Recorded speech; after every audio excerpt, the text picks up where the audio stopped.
G ariketa honetan zatiketa bat daukagu zatiki algebraikoen artekoa. Beraz, gurutz biderkaketa egin aurretik, egiaztatu behar dugu zatiki algebraiko bakoitzean zenbakitzailea deskonposatuta dagoela guztiz, kasu honetan 3 deskonposatuta, x-ken bat ere bi erretura eran dator, 2 deskonposatuta eta x-ken bat ere bai. Beraz, orain gurutz biderkaketa egiten dugu zatiketa egiteko. Baina egingo duguna da biderkagaiak bata bestearen alboan idatzi. Biderkaketa oraindik egin gabe. Orain begiratzen dugu biderkagairen bat goian eta behian errepikatzen dan, berarekin zatitzeko. Zenbakitzailea x-ken batekin zatitzen dugu eta izendatzailea x-ken batekin ere bai.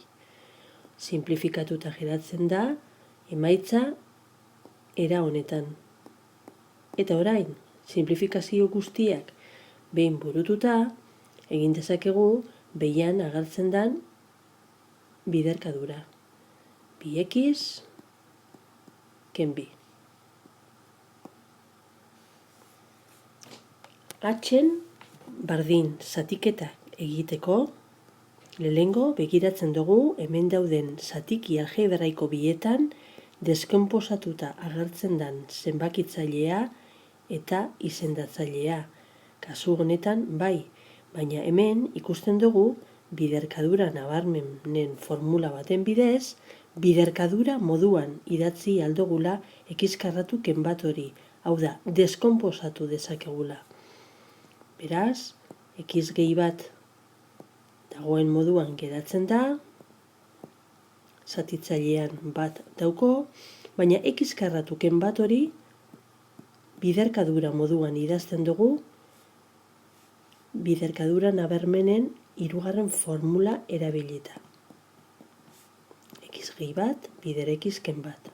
Zati bi. Orain, gurutz biderkaketa burutzen dugu, eta ipintzen dugu bata bestiaren alboan, x gehi bat, bider bi.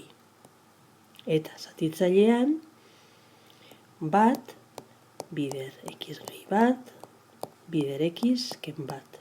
Ez dugu oraindik biderkatu behar.